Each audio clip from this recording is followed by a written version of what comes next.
اور بھائی اللہ نے کب کہا ہے کہ مجھے تمہاری نمازیں چاہیے؟ اللہ تو کہتا ہے تمہیں تمہارے لیے نمازیں چاہیے، اور نماز کو اتنا کیجول بنا لیا انہوں نے۔ صحیح مسلم کے اندر حدیث ہے، آپ صلی اللہ علیہ وآلہ وسلم نے فرمایا بندے کے کفر اور اسلام کے درمیان فرق ہی نماز ہے۔ جو نماز پڑھتا ہے وہ مسلمان ہے، اور جو نماز نہیں پڑھتا وہ پاکستان کے شناختی کارڈ میں مسلمان ہے، اللہ کی ڈیفینیشن میں وہ عملاً کافر ہے۔ صحیح مسلم انٹرنیشنل نمبرنگ کے مطابق 246 نمبر حدیث ہے، آپ جا کے پی ڈی ایف کھول لیں، اسلام 360 میں جا کے 246 نمبر حدیث صحیح مسلم کتاب الایمان چیپٹر میں کھول کے دیکھیں کہ بندے کے کفر اور اسلام، شرک اور اسلام کے درمیان فرق ہی نماز ہے۔ آپ بے شک اپنے آپ کو مسلمان کلیم کرتے رہے، لیکن وہ شناختی کارڈ والا مسلمان ہے، نکاح طلاق والا مسلمان ہے، اس کا جنازہ بھی پڑھ دیا جائے گا، پیدا ہوگا اذان بھی دے دی جائے گی، اللہ کے حضور وہ مسلمان نہیں ہے، وہ بس کلمے کا ہی ہم احترام کرتے ہیں، ادروائز تو عملاً کافر ہے وہ۔ اسی طریقے سے جامعہ ترمذی میں حدیث ہے، سنن نسائی کے اندر حدیث ہے، سنن ابن ماجہ کے اندر حدیث ہے کہ آپ صلی اللہ علیہ وآلہ وسلم نے فرمایا جس نے نماز چھوڑ دی گویا اس نے کفر کیا، من ترک الصلاۃ متعمدا فقد کفر۔ اس سے زیادہ اور کیا سخت بات کی جائے کہ کسی کو یقین آئے کہ جس نے جان بوجھ کے نماز چھوڑ دی اس نے کفر کیا۔ اب جان بوجھ کے یہ نہ سمجھیے گا کہ جی میں بال بچیاں دے وہ کمائی کرتا رہنا تھا، منو ٹائم نہیں ملتا۔ جان بوجھ کی ڈیفینیشن بھی نبی علیہ السلام نے بخاری اور مسلم میں موجود ہے کہ اگر کوئی شخص بے ہوش ہو جاتا ہے یا سویا رہ جاتا ہے، یہ دو آپشنز ہیں، یا تیسرا آپشن ہے وہ بھول جاتا ہے، تو جیسے یاد آئے اسی وقت وہ والی نماز پڑھ لے۔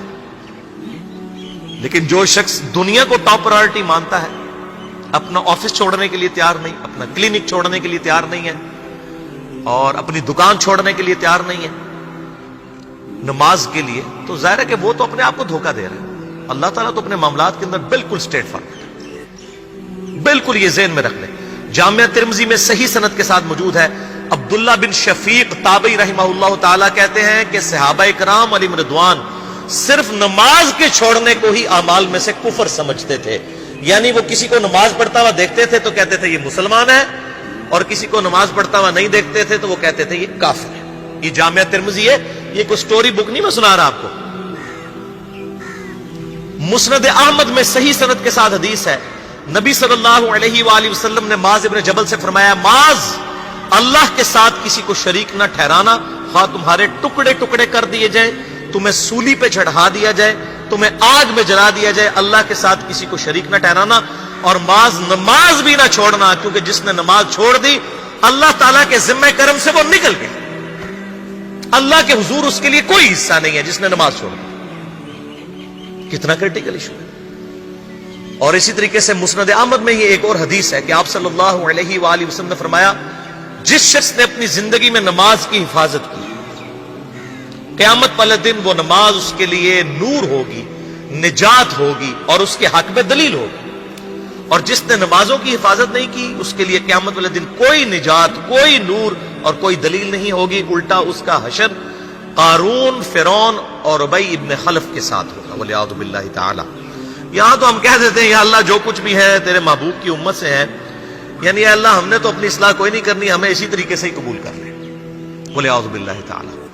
اور کچھ ویسے علماء کا بھی اس میں بڑا برا کردار ہے کہ انہوں نے نماز کو بھی اتنا مشکل فرض بنا کے پیش کیا ہے کہ ایک عام آدمی کے لیے، اور جو دنیاوی معاملات کے اندر بھی انوالو ہے، اور کسی ایسی عورت کے لیے جس کے کئی بچے ہیں، مطلب اس روٹین کے اندر اس نماز کو مینج کرنا مشکل ہو جاتا ہے۔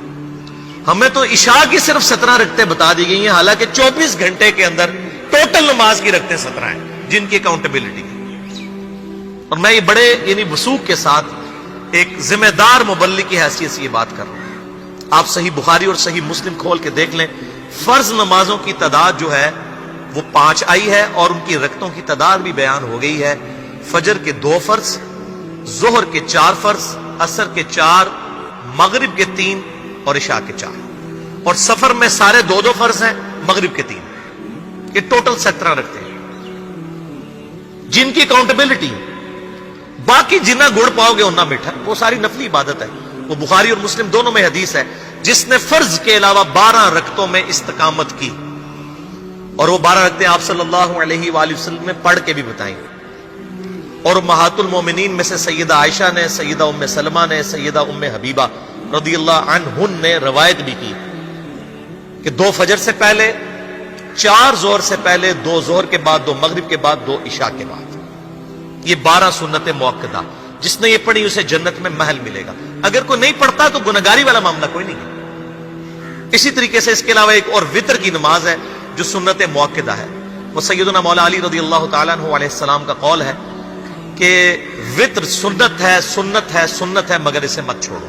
ہے سنت ہے لیکن تاکیدی ہے. آپ صلی اللہ علیہ وآلہ وسلم نے سفر میں بھی وطر اور فجر کی 2 سنتیں پڑھی ہیں، لیکن یہ صرف افضلیت کے اعتبار سے تاکیدی ہیں، ان کی کاؤنٹیبلٹی کوئی نہیں ہے. البتہ یہ ضرور ہے، سنن ابی داؤد میں ایک حدیث ہے کہ جس کی قیامت والے دن فرضوں میں کوتاہی نکل آئے گی تو اللہ تعالیٰ فرمائے گا میرے بندوں کی جو نفلی اور سنت عبادت ہے اس کو تول لو اور فرضوں کے ایکویلنٹ قبول کر لو. تو آپ اگر یعنی سنتیں پڑھیں گے تو اس کے ایکویلنٹ نفلوں کی کوتاہی پوری ہو جائے گی، ادروائز اکاؤنٹیبلٹی اس کی کوئی نہیں ہے. یہ ذہن میں رکھیے گا. صحیح بخاری اور مسلم دونوں میں حدیث موجود ہے. ایک صحابی آئے، انہوں نے کہا یا رسول اللہ صلی اللہ علیہ وآلہ وسلم میں جنت میں جانا چاہتا ہوں، مجھے کوئی شارٹ کٹ بتا دیں. آپ صلی اللہ علیہ وآلہ وسلم نے فرمایا اسلام لانے کے بعد نماز، فرض نماز کو قائم رکھ.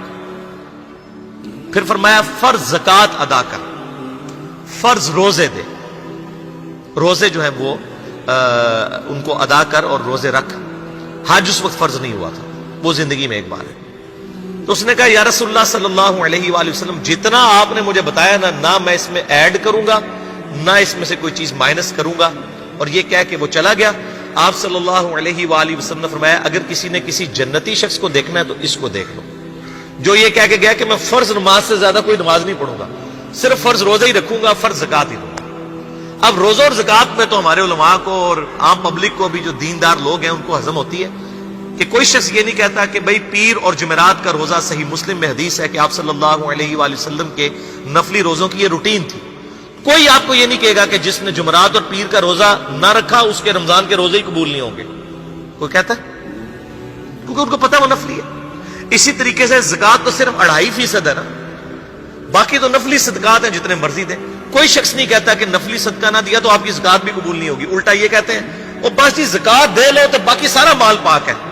لیکن جب فرض نماز کی باری آتی ہے تو اس وقت وہ 12 رکھتے بھی سنت موقدہ بیچ میں گھسیٹ دیتے ہیں. وہ بھی صرف فضیلت ہے. ٹوٹل 17 رکھتے ہیں، 2 فجر کی، 4 ظہر، 4 عصر، 3 مغرب، 4 عشاء. یہ میں کو اپنے لیے گراؤنڈ نہیں بنا رہا، میں تو الحمدللہ اس کے علاوہ بھی نفلی عبادت کرتا ہوں. لیکن میں بتا رہا ہوں خدا کے لیے لوگوں کو دین ایسا مشکل نہ پیش کریں کہ جو نبی علیہ السلام نے امت کو وہ دین نہیں دیا ہوا. اپنی مرضی سے انجیکٹ نہ کریں دین، لوگوں کے لیے مشکلات نہ کھڑی کریں، ان کو فرض نماز تک رکھیں. پھر انشاءاللہ کئی لوگوں کو میں نے اس نے نماز شروع کروائی، انہوں نے سنت نماز بھی، نوافل بھی شروع کر دی ہیں. لیکن آپ کم از کم وہ ڈیٹم لیول تو اچیو کروائیں لوگوں کا. لیکن فرض نماز کی باری آتی ہے کہتے ہیں جی سنتے بھی حصہ ہے. کہاں سے میرے بھائیوں حصہ ہے؟ وہ 17 رکھتے ہیں. سنتیں پڑھیں گے ثواب ہے، نہیں پڑھتے گناہ کوئی نہیں ہے. تو کم از کم فرض تو ادا کریں. اس کے لیے آپ کو ٹوٹل 24 گھنٹے میں میرا خیال ہے 40 منٹ بھی نہیں چاہیے فرض پڑھنے کے. تو اس کے اوپر تو استقامت کم از کم ہم اختیار کریں. اور چھوٹی چھوٹی جو نٹی گٹیز ہیں ان کو تو ہم نے اتنا فالو کیا ہوا ہے، اور فرض نماز کے بارے میں ہم اتنے کیجول ہو جاتے ہیں. تو یہ فرض نماز کی امپورٹنس اس حوالے سے ضروری تھی، اس لیے میں نے ساتھ ہی بیان کر دی.